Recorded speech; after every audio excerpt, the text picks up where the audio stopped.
तो चलिए स्टार्ट करते हैं और सबसे पहले समझते हैं मीनिंग एंड इम्पोर्टेंस ऑफ योग। योग का मतलब और उसका फायदा क्या है, उसके लाभ क्या है। तो सबसे पहले हम बात करते हैं उसके मतलब की। तो योग का जो वर्ड है वो आया है हमारे संस्कृत के वर्ड से, जिसका नाम है युज, ठीक है, जिसका मतलब होता है टू यूनाइट, यानी उसको इकट्ठा करना, ज्वाइन करना, वो है योग। अच्छा, अगर मैं इसका डिटेल्ड मतलब बताऊं तो वो होगा yoga is the unification of आत्मा एंड परमात्मा। ठीक है, आत्मा से परमात्मा का मिलन ही योग है। ठीक है, अगर मैं बात कर रहा हूं हमारा मेंटल, हमारा फिजिकल, हमारा इंटेलेक्चुअल, हमारा स्पिरिचुअल जब एक्सपेक्ट जो होते हैं ह्यूमन के, वो हम डिवोट कर देते हैं परमात्मा को। जो ह्यूमन के जितने भी ये फिजिकल एस्पेक्ट्स है, ये सारा कुछ जो जितने भी पार्ट्स हैं, जब हम ये सारा डिवोट कर देते हैं परमात्मा को, तो वो योग कहलाता है। ठीक है, तो आगे बढ़ते हैं और जानते हैं इसकी इम्पोर्टेंस के बारे में। तो हमें जो है सबसे पहले योग के बारे में अगर मैं इम्पोर्टेंस बताऊं तो योग आज के टाइम में जैसे जितना सफर कर रहे हैं लोग स्ट्रेस से, टेंशन से, एंजाइटी से, उन सब को दूर करने में एक सच का सहारा जो है वो मैं बोलता हूँ वो योग है। ठीक है, अब वो कैसे? तो सबसे पहले योग का जो फायदा है वो है फिजिकल प्योरिटी। वो हमारे फिजिकली प्योर करता है हमें। कैसे करता है? योग के अंदर कई सारी ऐसी क्रियाएं होती है जो कि हमारे ऑर्गन्स को साफ करने में हेल्प करती है, जिनको हम योगिक क्रियास बोलते हैं। ठीक है, उसके अलावा कई सारे ये हमारे इंटरनल ऑर्गन्स को प्रॉपर्ली वर्क करने में हेल्प करता है, हमारी बॉडी को प्रॉपर्ली मेंटेन करने के अंदर हेल्प करता है। तो ये सारा कुछ आता है हमारा फिजिकल प्योरिटी के अंदर। जो अगर मैं इसका दूसरा फायदा बोलूं तो वो है cure and prevention of diseases. तो इसके अंदर दो चीजें आई, पहला आया क्योर, दूसरा आया प्रिवेंशन। अगर किसी को कोई बीमारी हो गई है तो उसका उपचार, और वो बीमारी ना हो तो उससे बचाव। तो वो दोनों चीजों के बारे में ही योग जो है हमें शिक्षा देता है। वो हमें बताता है क्या कि योग के थ्रू जो परेशानियां हैं, हमें जो समस्याएं, हमें जैसे अस्थमा, ठीक है, हाई ब्लड प्रेशर, हाइपरटेंशन, ये सारी जो दिक्कतें हैं ये योग के थ्रू बहुत इजीली दूर करी जा सकती है। ठीक है, और कई सारी ऐसी बीमारियां जिनको हम आने से रोक सकते हैं योग के थ्रू। तो योगा जो है वो केवल कुछ पोजेस बनाना ही नहीं है, बल्कि उससे कहीं ज्यादा बढ़ के है। अगला जो इसका फायदा मैं बोलूं वो है रिड्यूस मेंटल टेंशन। अगेन जैसे कि बात करें कि आज के करंट सिचुएशंस के अंदर हमारा जो स्ट्रेस है, हमारा जो टेंशन है, हमारी जो एंजाइटी लेवल है वो बहुत ज्यादा हाई है। तो उसको दूर करने के लिए योग जो है हमारे एक सहारा है। वो हमारा इन सारी चीजों का, जो हमारे लाइफ के अंदर जितनी भी परेशानियां हैं उनको दूर करने में और शांति बनाए रखने में, पीस को फाइंड करने में हेल्प करता है। ठीक है, जैसे योग के अंदर जो मेडिटेशन वाली चीजें होती है वो हमें हेल्प करती है हमें खुद को खोजने में। अगला जो फायदा आता है वो आता है हेल्दी बॉडी। हमारा योग जो है वो टाइम टू टाइम हमें फिजिकल एक्टिविटीज भी करवाएगा, हमें री एनर्जाइज भी करेगा, हमारी फ्लेक्सिबिलिटी को भी इम्प्रूव करवाएगा। तो ओवरऑल जो हमारा बॉडी का जो हेल्थ है वो अपने आप ही हमारा इम्प्रूव हो जाता है। आगे बात आती है और वो बोलता है प्रोवाइड रिलैक्सेशन। हमारे योग के अंदर कई सारी रिलैक्सेशन टेक्निक्स है, रिलैक्सेशन आसन्स है, जो कि हमें और हमारी पूरी बॉडी को रिलैक्स करने में हेल्प करता है। जैसे कि एक बहुत फेमस आसन है जिसको शवासन बोलते हैं। ठीक है, तो ये मकरासन हो गया, शवासन हो गया, ये आसन जो ऐसे हैं जो कि हमारी पूरी बॉडी को एंटायरली थकान से दूर करने में, मेंटल स्ट्रेस से दूर करने में और पूरा बॉडी को रिलैक्स करने में हेल्प करते हैं। इसके अलावा नेक्स्ट आता है help in maintaining the correct posture of the body. हमारा जो बॉडी का पोस्चर जो हमारे डेली लाइफ के रूटीन से खराब हो जाता है, उसको ठीक करने में, उसको दोबारा से पाने में हमें हेल्प करता है योग। योग कैसे हेल्प करता है? योग के अंदर कई सारी मैं बोलूं आसन्स होते हैं, कई सारे क्रियाएं होती है जो कि हमें हेल्प करेगी हमारा पर्टिकुलर पोस्चर को दोबारा से मेंटेन करने के अंदर। उसके बाद आता है स्पिरिचुअल डेवलपमेंट। योग जो है केवल और केवल हमारा बॉडी फिजिक के बारे में नहीं बल्कि हमारा स्पिरिचुअलिटी को भी जगाता है। ये हमें आत्मा से परमात्मा, जो हम परमात्मा के बारे में जानेंगे तो हमारा स्पिरिचुअल डेवलपमेंट भी होगा। ठीक है। उसके अलावा नेक्स्ट आता है इंक्रीज फ्लेक्सिबिलिटी। जो आसन हम परफॉर्म करते हैं वो हमें बहुत ज्यादा हेल्प करते हैं हमारी फ्लेक्सिबिलिटी को इम्प्रूव करने के अंदर। केवल जितने भी स्पोर्ट्स के अंदर जो भी लोग हैं वो सारे इनको यूज करते हैं अपनी फ्लेक्सिबिलिटी को इम्प्रूव करने के लिए। तो अगर मैं बोलूं क्या योग हमें हेल्प करेगा फ्लेक्सिबिलिटी को बढ़ाने में, तो हाँ, ये बिल्कुल करता है। क्या जो जिनकी फ्लेक्सिबिलिटी अच्छी नहीं है क्या वो योगा कर सकते हैं? क्या वो योग की तरफ बढ़ सकते हैं? वो बढ़ सकते हैं। वो योग जो है उनको एक रास्ता दिखाएगा कि कैसे, किस प्रकार से वो अपनी फ्लेक्सिबिलिटी को बढ़ा सकते हैं। नेक्स्ट आता है इसके अंदर रिड्यूस ओबेसिटी। जो हमारा मोटापा है उसको घटाने के अंदर हेल्प करता है हमारा योग। ठीक है। क्योंकि कई सारी योगिक एक्सरसाइजेस होती है जो कि बहुत ज़्यादा इंटेंस होती है और हमारा फैट को बर्न करने में बहुत ज़्यादा हेल्प करती है। तो हमारा ओबेसिटी या वेट मैनेजमेंट में या वेट कंट्रोल करने के अंदर हमें हेल्प करेगा हमारा योगा। नेक्स्ट आता है इम्प्रूव्स हेल्थ। तो जब हम अपनी प्रॉपरली मसल को स्ट्रॉन्ग कर रहे हैं योगिक क्रियाओं से, हम अपना रेस्पिरेटरी सिस्टम अच्छा कर रहे हैं प्राणायाम से, ठीक है, हमारा सर्कुलेशन अच्छा है जो कि हम योगिक क्रियास के थ्रू करते हैं। तो जब ये सब कुछ होता है तो वो सबका मेल हमारा क्या करता है, हमारी पूरी की पूरी हेल्थ को इम्प्रूव करने में हेल्प करता है। ठीक है। आगे बढ़ते हैं और ये बताता है enhances moral and ethical values. योग हमें कई सारी एथिकल वैल्यूज भी सिखाता है कि हमें क्या करना है क्या नहीं करना। एथिकल वैल्यू जैसे हमें वो बोलता है कि बिल्कुल सपोर्ट नहीं करना नॉन वायलेंस को, हमें ट्रस्टफुलनेस दिखानी है, ठीक है, हमें नॉन स्टीलिंग रहना है। तो ये सारी जो चीजें हैं ये भी योग के अंदर ही का ही हिस्सा है।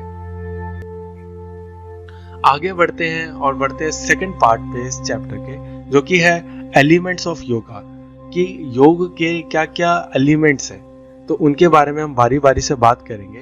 तो अगर योग के एलिमेंट के मैं बारे में बताऊं तो सबसे पहला आता है यम। ठीक है। उसके बाद आता है नियम, उसके बाद आता है आसन और प्राणायाम। ठीक है। फिर आता है प्रत्याहार, धारण और ध्यान, और आखिरी है समाधि। ठीक है। तो ये सारे योग के ही एलिमेंट है, योगा के ही हिस्से हैं जो कि अलग अलग हिस्सों के बारे में हम बारी बारी से बात करेंगे। ठीक है। तो सबसे पहले हम बात करते हैं यम की। यम का अर्थ क्या है? Yama is the first element of ashtanga yoga. Practice of this can help a person's mind to remain away from violence. यम क्या बोलता है? ये अस्त योग का पहला एलिमेंट है जो कि पर्सन के दिमाग को शांत करने में, दिमाग को कंट्रोल करने में, हमारी जो फीलिंग्स है उनको कंट्रोल करने में हमारा हेल्प करता है। ठीक है। और ये जो है हमें वायलेंस से दूर करेगा। ठीक है।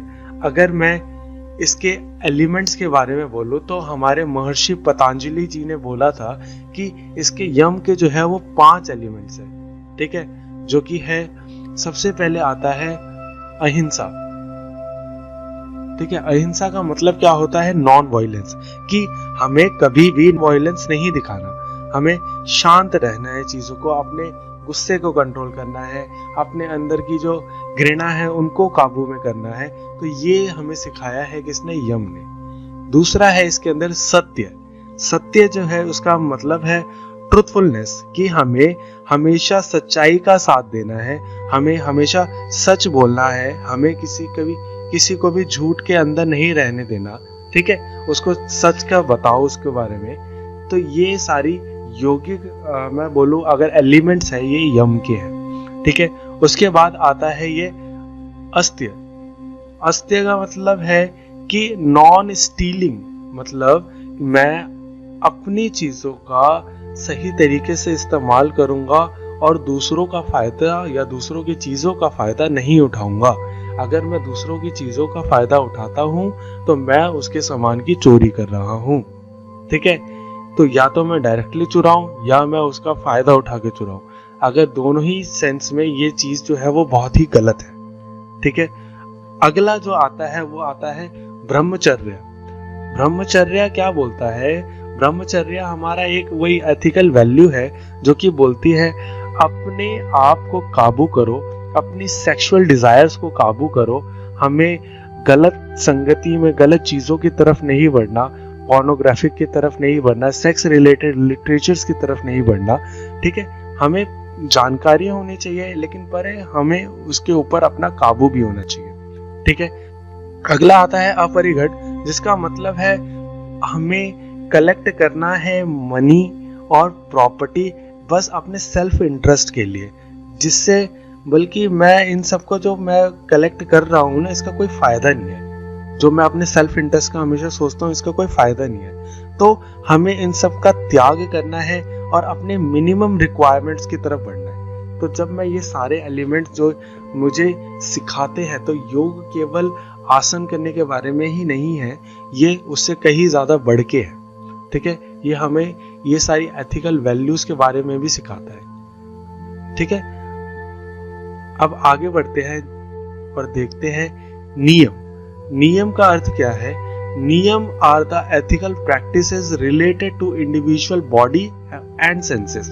जितनी भी एथिकल प्रैक्टिसेस मैं करूंगा, हमने एथिकल वैल्यूज के बारे में देखा यम के अंदर, अब मैं नियम के अंदर बता रहा हूँ जो इसको कैसे प्रैक्टिस करूंगा ताकि मेरा इंडिविजुअल का किसी भी एक बंदे का बॉडी और उसके सेंसेस को मैं इंप्रूव कर सकूं। ठीक है, तो वो सारा गुण, वो सारी चीजें जो है वो नियम के अंदर आती है। जैसे मैंने बोला कि हमारे अंदर तप होना चाहिए, हमारे अंदर संतोष होना चाहिए, तो ये सारा नियम का हिस्सा है। ठीक है, आगे बढ़ते हैं और देखते हैं हम आसन की तरफ। आसन जो है बहुत ही कॉमन चीज है और ये हम सबने सुना है। ठीक है, योग का हम अर्थ ही आसन समझते हैं, लेकिन योग जो है वो काफी बड़ा हिस्सा है, आसन जस्ट एक उसका छोटा सा पार्ट है। ठीक है, अगर आसन का मतलब समझा जाए तो आसन जो है वो पोजीशंस है, वो पोस्चर्स है जो कि हम बॉडी से फॉर्म करते हैं। ठीक है, अब इन पोस्चर और उसका फायदा क्या है? ये हमें हेल्प करता है हमारी बॉडी की फ्लेक्सिबिलिटी को मेंटेन करने में, हमें एजाइल बनाने में और हमें यंग रखने में। ठीक है, एक यंग पर्सन वो होगा, उसको कोई मूवमेंट में किसी भी टाइप की बॉडी की मूवमेंट में कोई पेन नहीं होता। बच्चा अगर अपने हाथ हिलाता है तो उसे कोई दर्द नहीं होता। जब वो बड़े होके जो बूढ़ा शरीर हो जाता है उसका, तब उसको उस दर्द का एहसास होता है कि उसके जो जोड़े हैं वो दर्द करने लगते हैं, जो उसके जॉइंट्स है वो बहुत ज्यादा पेन करने लगते हैं। ठीक है, तो अगर मैं आसन बोलूं, आसन हमें हेल्प करता है हमारी फ्लेक्सिबिलिटी मेंटेन करने में, हमें एजाइल बनाता है और हमें यंग भी रखता है। ठीक है, अब अगला आता है इसके अंदर it improves physical fitness, activates functions of organs. हमारा आसन जो है वो हमें हमारे ऑर्गन्स को एक्टिवेट करने में हेल्प करते हैं। जैसे कई सारे आसन ऐसे हैं जिसके अंदर हम अपने शरीर का इस्तेमाल करते हैं, हम अपने लंग्स का इस्तेमाल करते हैं, अपने हार्ट का इस्तेमाल करते हैं। तो उन सारे आसनों में जब हम वो जोर लगता है तो वो उसको बेटर फंक्शनिंग में हेल्प करता है। अगला आता है help in relaxation of body and mind. जो आसन है वो फ्लेक्सिबिलिटी है, फ्लेक्सिबिलिटीज की टेक्निक्स भी है उसके अंदर, जो कि हमें हमारी बॉडी के अंदर जितना भी पेन है, जितने भी फैटिगनेस है, उसको दूर करने में और हमारे मन को शांत करने में हमें बहुत ज्यादा हेल्पफुल है। ठीक है, लास्ट इसके अंदर क्या है? Can be performed by any irrespective of their edges. ठीक है, मैं कह रहा हूँ कि इसको कोई भी कर सकता है। आसन ऐसा नहीं है केवल बच्चों के लिए बने हैं या बूढ़ों के लिए नहीं बने। ठीक है, ये किसी भी एज का बंदा, उसकी एज कोई मायने नहीं रखती आसन के अंदर। ठीक है, जब तक वो आसन करना चाहता है वो किसी भी एज के अंदर वो आसन कर सकता है। आगे बढ़ते हैं और देखते हैं प्राणायाम। प्राणायाम का मतलब क्या है? प्राणायाम इज कंट्रोल्ड ब्रीथिंग। ठीक है, मैं बोलूं सांस लेने का तरीका प्राणायाम है। कि मैं कितना कंट्रोल कर सकता हूँ अपनी ब्रीदिंग को, वो है प्राणायाम। तो approximate control over inhalation and exhalation, जब सांस का अंदर जाना इनहेल करना उसको, और सांस का बाहर छोड़ना, दैट इज एक्सहेल। तो appropriate control over inhale and exhale is pranayama. ठीक है, मेरा एक सही रूप में सांस को अंदर ले जाके उसको कंट्रोल करना और बाहर छोड़ते समय कंट्रोल करना, यही प्राणायाम है। It help to regulating metabolism, ये हमें हेल्प करता है हमारे मेटाबॉलिज्म को रेगुलेट करने के अंदर। नेक्स्ट आता है इसके अंदर, it enhances function of heart, lungs and provide longevity of life. ठीक है, कि ये हमारे जो हम सांस ले रहे हैं तो हमारा दिल और हमारे लंग्स जो है वो बहुत ज्यादा काम कर रहे हैं।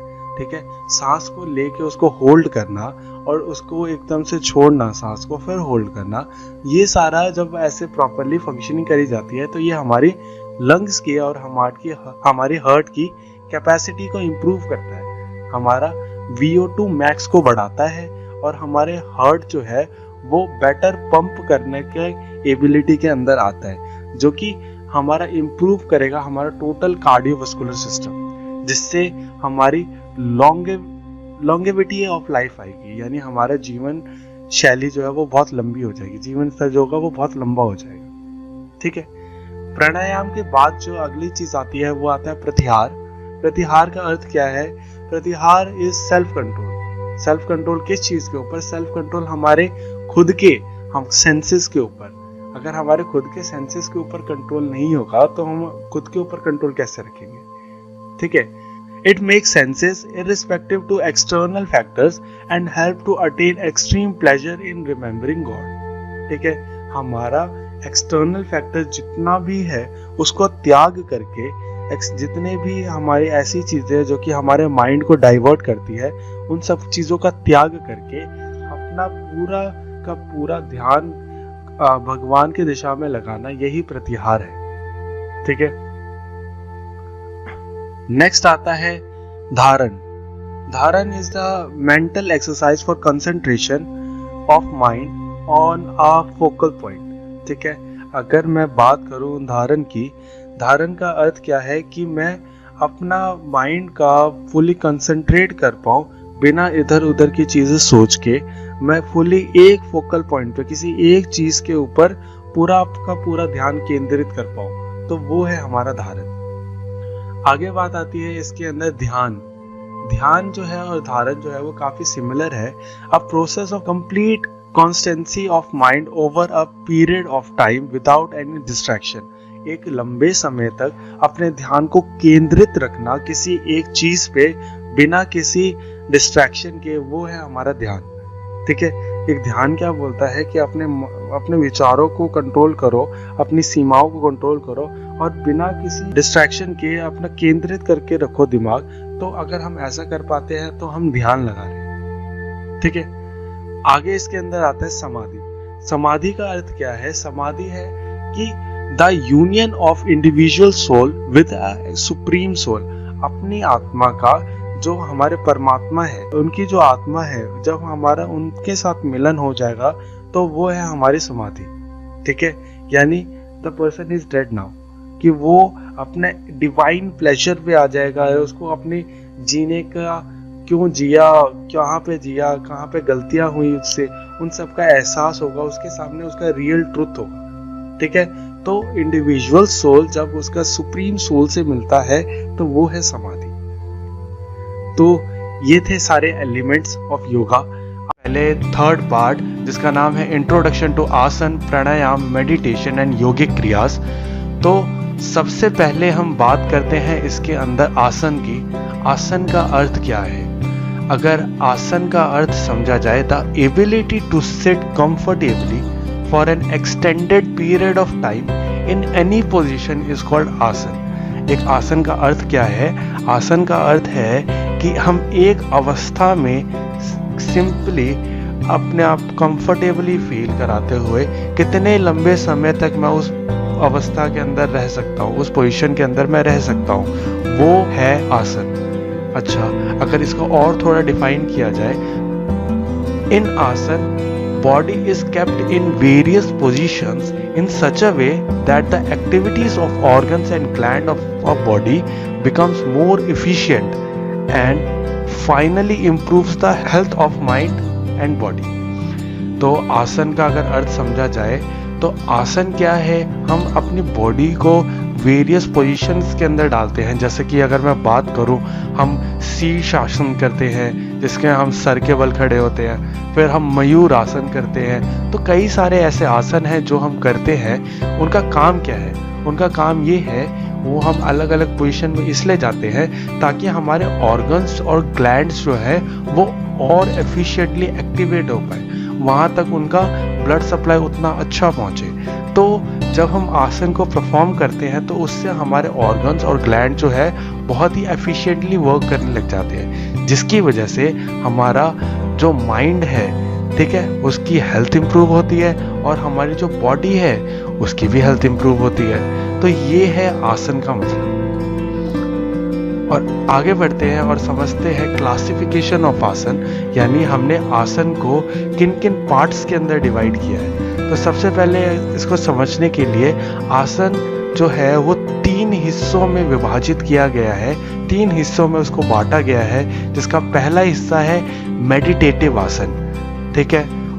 मेडिटेटिव आसन के अंदर हम मेडिटेशन करने वाले आसन करेंगे जिनसे मेडिटेशन में हमें हेल्प मिले, ठीक है। सेकंड है रिलैक्सेटिव आसन, ठीक है, जो कि हमारी बॉडी, माइंड और हमारे सोल को रिलैक्स करने के लिए काम करता है।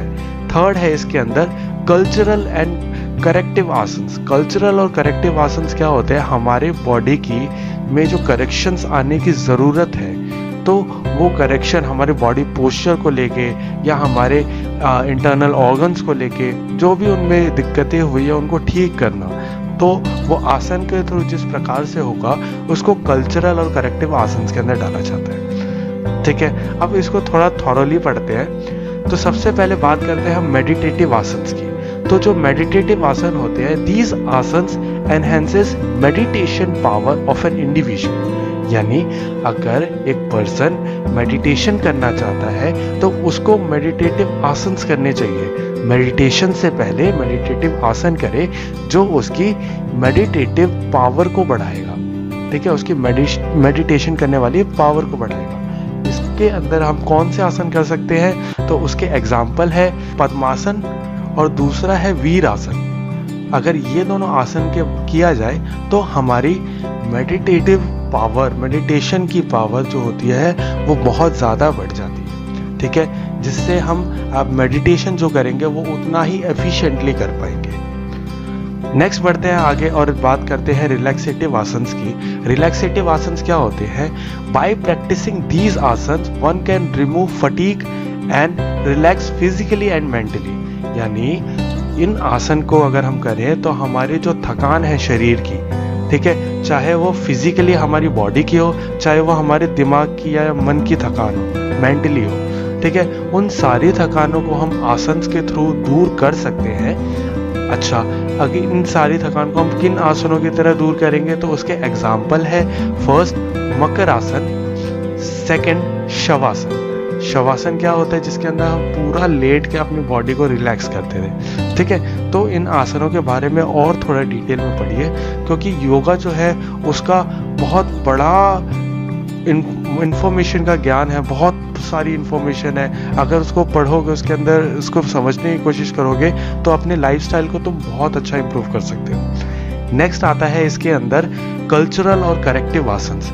कल्चरल और करेक्टिव आसन्स क्या होते हैं? ये वो आसन है जो कि रेगुलेट करते हैं हमारी एक्टिविटीज़ को और सिस्टमाइज करते हैं हमारी अलग अलग एक्टिविटीज़ को, ताकि हमारी बॉडी को एनर्जी प्रोवाइड हो अच्छी तरीके से, ठीक है। तो जो ये रेगुलेटरी मैकेनिज्म, जो सिस्टमाइज करने का जो मैकेनिज्म है, ये सारा जब काम किया जाता है तो ये करेक्टिव आसन्स के अंदर किया जाता है। इसके अंदर हमारी बॉडी का सर्कुलेशन अच्छा होगा, उनको करेक्ट किया जाएगा, हमारी बॉडी का प्रॉपर फॉर्म, उसका फिजिक ठीक किया जाएगा, ठीक है, उसका पोस्चर ठीक किया जाएगा। अब ये सारी चीज़ें कैसे होगी? तो उसके लिए हमें करना पड़ेगा हलासन, और दूसरा हम कर सकते हैं चक्र आसन, और कर सकते हैं इसके अलावा मयूर आसन, ठीक है। तो ये सारे कुछ आसन है जो कि बहुत ज़्यादा इफ़ेक्टिव है हमारे बॉडी पोस्चर्स को ठीक करने में, हमें एक अच्छा कोर स्ट्रेंथ देने में और हमारी पूरी बॉडी की फिजिक को ठीक करने में, ठीक है। चलिए आगे बढ़ते हैं और बात करते हैं अब हम सेकंड पार्ट की,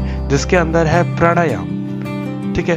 प्राणायाम क्या होता है, उसका क्या अर्थ है? तो अगर प्राणायाम का मतलब समझा जाए तो मैं इसको वर्ड को दो हिस्सों के अंदर बांट देता हूँ। पहला वर्ड है प्राणा, यानी हिंदी इंग्लिश में एक ना एक्स्ट्रा ए लगा देते हैं हिंदी वर्ड्स के आगे, असली में इसका हिंदी वर्ड जो है वो है प्राण, और दूसरा जो वर्ड है उसका नाम है आयाम, ठीक है। तो प्राण का अर्थ क्या होता है? लाइफ फोर्स, जो हमारे अंदर जीवन है, ठीक है, वो है हमारे प्राण।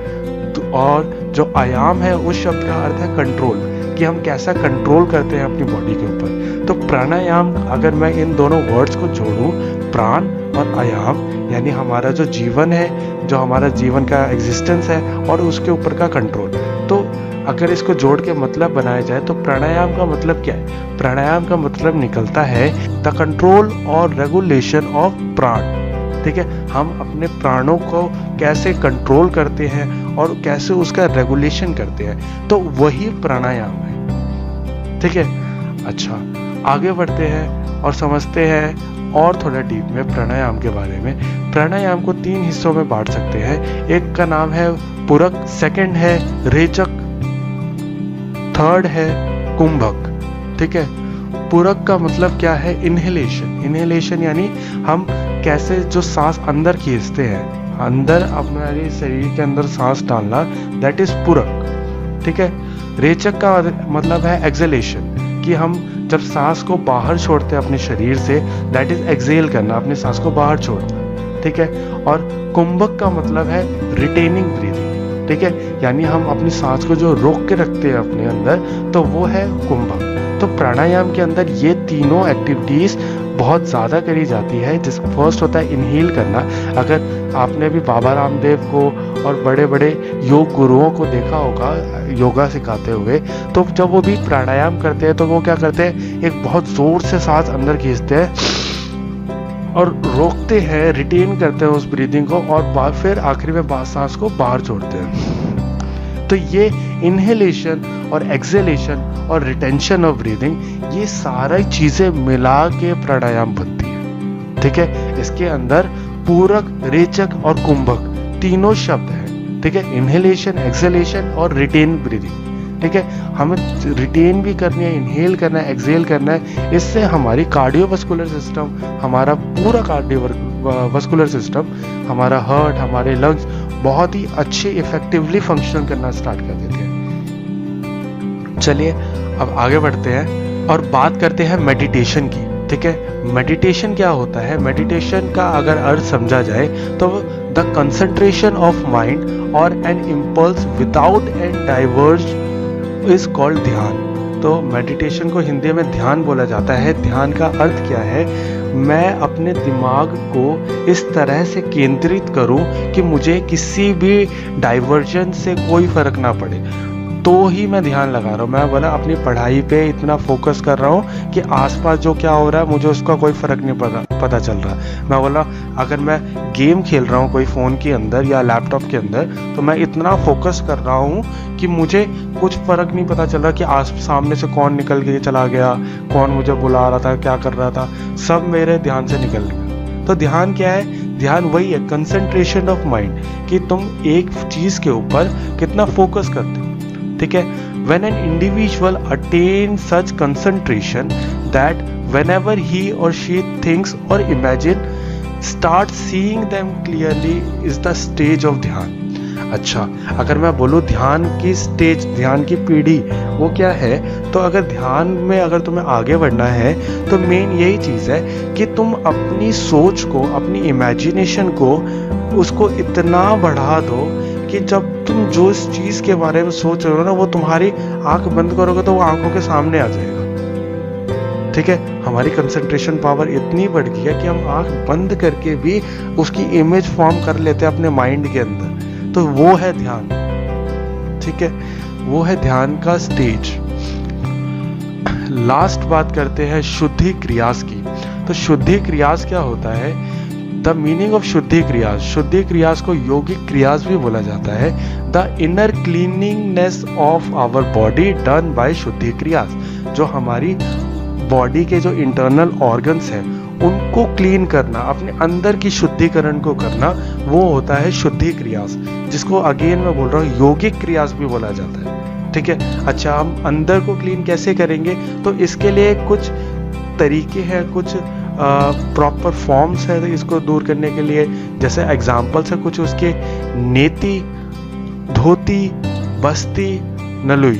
ठीक है, नेति के अंदर जो वो एक बहुत पॉपुलर इमेज भी है कि नाक के अंदर एक तरफ पानी डाल के दूसरी तरफ नॉस्ट्रिल से निकालना। ठीक है, नाक के एक क्षेत्र से पानी डाल के दूसरे क्षेत्र से निकालना, तो ये किया जाता है ताकि हमारा ब्रीदिंग पैटर्न सुधरे। ठीक है, तो अलग अलग चीज़ें हैं, अलग अलग तरीके हैं अपने आप को शुद्ध करने से अंदर हमारे इंटरनली ऑर्गन्स के थ्रू, तो वो सारा चीज़ कवर होता है हमारे शुद्धि क्रियास या यौगिक क्रियास के अंदर। तो चलिए शुरू करते हैं part 4, yoga for concentration and related asanas. तो सबसे पहले हम बात करते हैं yoga for concentration. Yoga for concentration, क्या कोई ऐसा योग है जिससे हमारा कंसंट्रेशन के ऊपर कोई फर्क पड़े?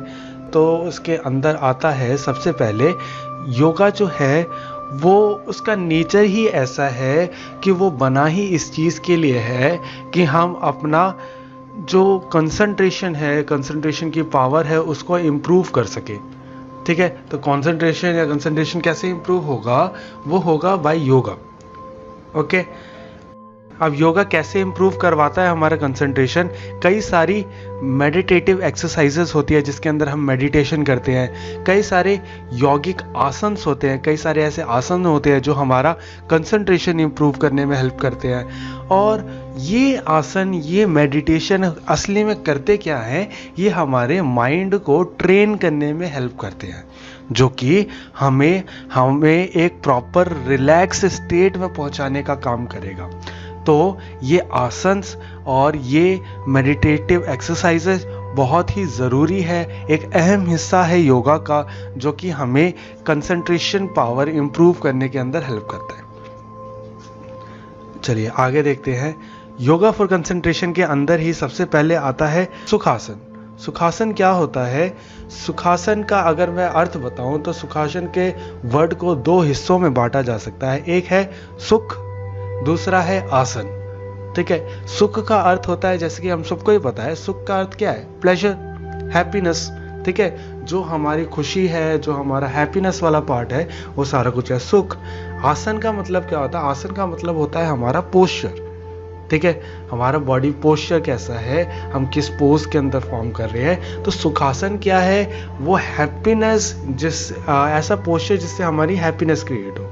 ठीक है, अच्छा अब ये दिखता कैसा है सुखासन? अगर सुखासन के करने का तरीका या मैं उसके प्रोसीजर के बारे में बात करूं तो सुखासन कुछ इस तरीके से दिखता है, जहां पे अगर इसको करने के लिए, इस आसन को करने के लिए हमें अपने दोनों पैर को सीधा करना होता है और एक पैर को फोल्ड करके थाई के नीचे रखिए और दूसरे पैर को फोल्ड करके दूसरे के थाई के नीचे रखिए और अपने हाथों को अपने घुटनों पे रख के हम अपने मन को शांत करने की कोशिश करते हैं। ठीक है, तो ये जो आसन है हमारी पूरी बॉडी को शांत करने में हेल्प करता है। हमें सारी चिंताओं को, सारी समस्याओं को दूर करके हम अपना ध्यान केंद्रित करते हैं खुद पे। ठीक है, और अपनी पूरी बॉडी को रिलैक्स करते हैं। अच्छा, अब इस आसन को करने के क्या बेनिफिट्स हैं? तो बेनिफिट्स ऑफ डूइंग सुखासन, तो सुखासन के क्या करने के बेनिफिट्स हैं? सबसे पहला बेनिफिट है कि ये इम्प्रूव करता है हमारी कंसंट्रेशन। सेकंड, ये हमारे जो ग्लैंड्यूलर फंक्शनिंग होते हैं, जो हमारे ग्लैंड्स की फंक्शनिंग होती है, उसको इम्प्रूव करता है बहुत ज़्यादा।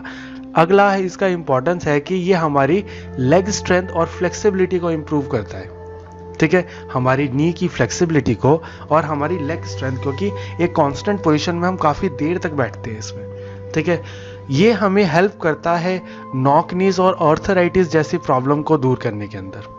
ठीक है, एक प्रॉपर सुखासन करना, कुछ समय तक उसको होल्ड करके रखना, वो हमारे पोस्चरल डिफरेंसेस को भी दूर करके हमारा पोस्चर को इम्प्रूव करता है। सुखासन का जो मेन उद्देश्य है वो यही है कि हमारे स्ट्रेस, मन को शांत करना, हमारे स्ट्रेस और एंजाइटी को रिड्यूस करना। ठीक है, हम कॉन्स्टेंटली एक पोजीशन में बैठते हैं स्ट्रेट बैक करके, तो हमारी बैक भी जो है वो टाइम टू टाइम स्ट्रेंथन होती चली जाती है। तो ये बेनिफिट्स है सुखासन के, जो कि हमारा कंसंट्रेशन पावर इंप्रूव करने में भी हेल्प करता है और ये ओवरऑल भी बहुत ज़्यादा अच्छा है। अगर अब बात करते हैं उनके बारे में, उन लोगों के बारे में जिनको ये आसन नहीं करना चाहिए, तो क्या ऐसे भी कोई लोग हैं जिनको ये आसन नहीं करना चाहिए? तो हाँ, वो लोग जिनको कभी भी किसी भी टाइप का नी इंजरी है या कोई भी जॉइंट रिलेटेड प्रॉब्लम है, ठीक है, तो उनको ये आसन नहीं करना चाहिए लंबे समय तक। थोड़े टाइम के लिए वो कर सकते हैं, क्योंकि कॉन्स्टेंटली बहुत देर तक बैठना इस पोजीशन में थोड़ा मुश्किल है, तो वो हमारे नी को, हमारी नी जॉइंट को बहुत ज़्यादा इफेक्ट कर सकता है। तो जिनको भी नी या हिप जॉइंट की प्रॉब्लम है, तो वो ये आसन को ना करें तो ज़्यादा बेहतर रहेगा। ठीक है, चलिए हम आगे बढ़ते हैं और देखते हैं हम अपना अगला आसन। अगले आसन का नाम है ताड़ासन। ठीक है, ताड़ासन का अर्थ क्या है? ये एक ऐसा पोस्चर है जिसके अंदर हम पूरी बॉडी को स्ट्रेच करके अपराइट पोजीशन में रखते हैं और अपनी बॉडी को ऊपर की तरफ पुल करते हैं। ठीक है, ऊपर की तरफ पुल करते हैं और अपने टोस पे आके हम इसको 10 से 15 टाइम करते हैं और इसको होल्ड करके रखते हैं, जो कि बहुत ही बेनिफिशियल है पूरी की पूरी हमारी बॉडी के लिए। तो अगर मैं बेनिफिट्स की तरफ जाऊँ, इसके क्या बेनिफिट्स हैं ताड़ासन के, तो देखते हैं ताड़ासन के बेनिफिट्स। ताड़ासन के बेनिफिट क्या है? वो हमें हेल्प करता है हमारी फिजिकल और मेंटल बैलेंस बनाने में।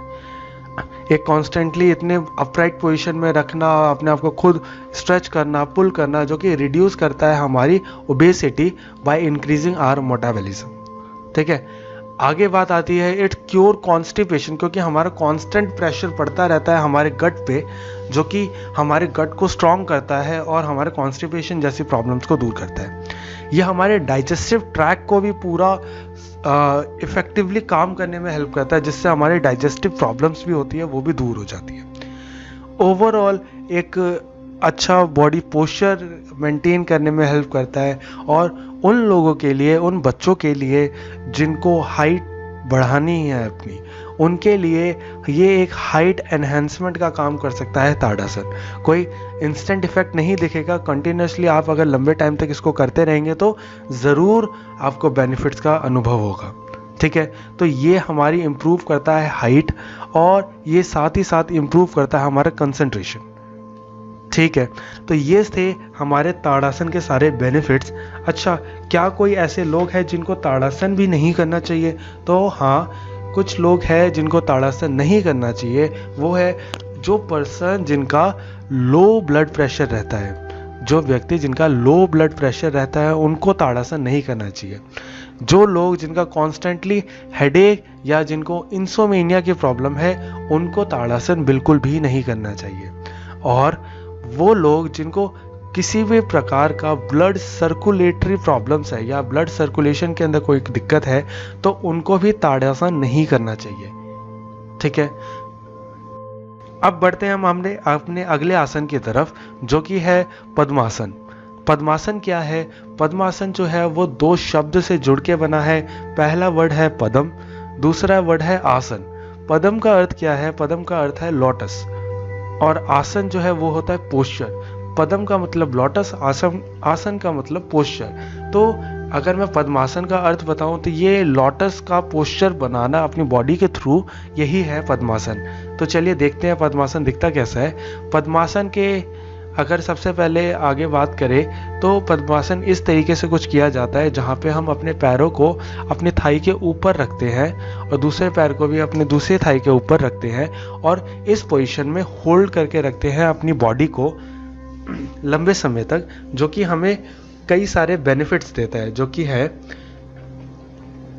बेनिफिट्स ऑफ पद्मासन, जो कि इंक्रीज करेगा हमारा माइंड और कंसंट्रेशन पावर, हमारे ब्रेन को शांत करने में, हमारी बॉडी को रिलैक्स करने में, हमारे स्टिमुलेट करने में, हमारे एब्डोमेन और स्पाइन को ये बहुत ज़्यादा हेल्पफुल है। ठीक है, साथ ही साथ ये हमारे ब्लड प्रेशर को रिड्यूस करने के अंदर और हमारी मस्कुलर टेंशन ख़त्म करने का भी काम करता है। ये कॉन्स्टेंटली अगर इतना अपराइट पोजीशन में हम अपने आप को होल्ड करके रखते हैं, जिसकी वजह से हमारा एब्डोमिनल फैट बर्न भी होता है। ये होता है हमारा कॉन्स्टेंटली वर्क करने की वजह से, जिससे हमारा मेटाबॉलिज्म इंक्रीज हो जाता है। ठीक है, क्या कोई ऐसे लोग हैं जिनको आसन नहीं करना चाहिए पद्मासन? तो वो लोग जिनको नहीं करना चाहिए, जिनको किसी भी टाइप का नी फ्लेक्सिबिलिटी का प्रॉब्लम है, जिनकी नी ज़्यादा फ्लेक्सिबल नहीं है, वो टच नहीं कर सकते अगर अपने हिप को अपनी हील से, तो उनको ये आसन नहीं करना चाहिए, क्योंकि वो उनके लिगामेंट्स और उनके टेंडन्स को कॉन्स्टेंटली प्रेशराइज करेगा, जिसकी वजह से उनको बहुत प्रॉब्लम हो सकती है वॉकिंग वगैरह में भी। ठीक है, वो लोग जिनके वीक और इंजर्ड नी है, ठीक है, किसी भी टाइप का नी प्रॉब्लम है, उनको भी नहीं करना चाहिए। ठीक है, या तो वो पर्सन जिनको साइटिका की प्रॉब्लम है, उनको भी ये दिक्कतें आती है, उनको भी ये आसन नहीं करने चाहिए। ठीक है, चलिए बढ़ते हैं हम अपने अगले आसन की तरफ। अगला आसन है हमारा शशांक आसन। ठीक है, शशांक आसन क्या है? शशांक आसन अपने पैरों को फोल्ड करके आगे की तरफ बेंड होना और अपने हाथों को फैलाना, जैसे कि फोटो में दिख रहा है आपको, ये इस टाइप का पोस्चर बनाना हमारा शशांक आसन कहलाता है। और शशांक आसन करने के क्या फ़ायदे हैं? तो ये हमारा फटीग ख़त्म करने का काम करता है और हमारी बॉडी को रिलैक्स करने का काम करता है। ये हमारी एंजाइटी और डिप्रेशन जैसी प्रॉब्लम्स को भी दूर करता है। ये कांस्टेंट जब हम अपने हेड को अपनी बॉडी से नीचे ले जाते हैं, तो ब्लड फ्लो जो होता है हमारा ब्रेन में, हमारा हेड में बहुत अच्छी तरीके से पहुंचता है, जिसकी वजह से हमारा ब्लड फ्लो इम्प्रूव होता है। हमारा जो स्पाइनल कॉर्ड है वो कई सारे वर्टिबल कॉलम से, जो हमारे पूरी वर्टिबल कॉलम है, कई सारे बोन से इंटैक्ट है, वो कई सारे बोन से जुड़ी हुई है। जब हम एक उसको रिलीज करते हैं, उसको स्ट्रेच करते हैं, तो ये जितने भी बोन्स है वो थोड़ा थोड़ा अपने अंदर गैप मेंटेन करती है, जिसकी वजह से वो थोड़ा फ्री हो जाते हैं। तो जिनको भी डिस्क रिलेटेड प्रॉब्लम है, उनको ये बहुत ज़्यादा रिलीफ, इंस्टेंट रिलीफ सा प्रोवाइड कराता है। ये हमारी स्पाइन मूवमेंट करवाता है, जिसकी वजह से हमारी स्पाइन जो है वो ज़्यादा फ्लेक्सिबल और स्ट्रॉन्ग बन पाती है। ठीक है, it increases our memory power. ठीक है, क्योंकि ब्लड जो है, जब अच्छा ब्लड हमारे ब्रेन के अंदर पहुंचेगा तो हमारा मेमोरी पावर भी इंक्रीज होगा। ठीक है, कंट्रोल डायबिटीज़, ये हमारे डायबिटीज़ को भी रेगुलेट करने के अंदर बहुत ज़्यादा हेल्पफुल है। ठीक है, ये तो कुछ आसन्स। अच्छा, हम बात करते हैं उन लोगों के बारे में जिनको ये शशांक आसन नहीं करना चाहिए। तो वो है जो भी लोग जिनकी लो नी फ्लेक्सिबिलिटी है, वो इन आसनों को ना करें, क्योंकि हमें ज़्यादातर आसनों में अपने नी को पूरा फोल्ड करना पड़ता है, जो कि हमारा बहुत जिनका नी फ्लेक्सिबल नहीं है उनको बहुत दिक्कत दे सकता है। ठीक है, और जिन लोगों को स्लिप्ड डिस्क का प्रॉब्लम है, उनको भी ये आसन नहीं करना चाहिए, क्योंकि ये हमारे स्पाइन को खोल देता है। जिनको स्लिप डिस्क होगा उनको बहुत ज़्यादा पेन होने वाला है इसमें। ठीक है, individual suffering from high blood pressure, जिनको भी हाई ब्लड प्रेशर की दिक्कत है, उनको भी ये आसनों को नहीं करना चाहिए। ठीक है, ये तो कुछ आसन जो कि हमारे कंसंट्रेशन पावर को बढ़ाने का काम करते हैं। ठीक है, हमने इनके बेनिफिट्स, इनको किस तरीके से किया जाना चाहिए और कौन से ऐसे लोग हैं जिनको ये आसन नहीं करने चाहिए, हमने तीनों के बारे में जाना। अब हम आगे बढ़ते हैं और जानते हैं योग निद्रा के बारे में। ठीक है, योग निद्रा क्या है, उसका अर्थ, सब कुछ। ठीक है, तो सबसे पहले योग निद्रा के बारे में समझते हैं। योग निद्रा है क्या? योग निद्रा जो है वो एक सिस्टमैटिक मेथड है, जो कि गाइडेड रिलैक्सेशन बोला जाता है जिसको। ठीक है, जो कि निकाला गया है हमारी बॉडी से, और इसका काम क्या है, जो हमारे इफेक्ट करता है बॉडी और माइंड को। ठीक है, इसको स्लीप विद अवेयरनेस भी बोला जाता है, साइकिक स्लीप बोला जाता है, जो कि है स्लीप विद अवेयरनेस। यानी हम इस पोजीशन में होते हैं जब हम योग निद्रा करते हैं कि हम सो रहे हैं, लेकिन फिर भी हमारा मन जो है वो शांत नहीं है। मतलब जब हम सोते हैं हमारा मन बिल्कुल रिलैक्स हो जाता है, उसको कोई थॉट नहीं होते। ठीक है, लेकिन योग निद्रा के अंदर हम उसको कंटिन्यूअसली पोक करते रहते हैं, अपने मन को भी चलाते रहते हैं। ठीक है, तो अपने सोते हुए भी, स्लीप के स्टेट में भी अपने आप को अवेकफुल रखना, ये है योग निद्रा। ठीक है, चलिए, अब योग निद्रा जो है वो कुछ इस तरीके से किया जाता है। हम शवासन की पोजीशन में लेट जाते हैं, यानी अपने बॉडी को पूरी तरीके से रिलैक्स करके लेट जाना। हम यहाँ पे गर्दन के नीचे कुछ सपोर्ट रख सकते हैं जो कि हमारे हेड को स्टेबलाइज करे। यहाँ पे हम चाहे तो कोई सपोर्ट रख सकते हैं यहाँ पे, ठीक है। चाहे जिनको नी रिलेटेड प्रॉब्लम है वो नी के नीचे भी एक टॉवल का रोल डाल के रख सकते हैं जो कि हमारी नी को सपोर्ट करेगा और पेन नहीं करेगा।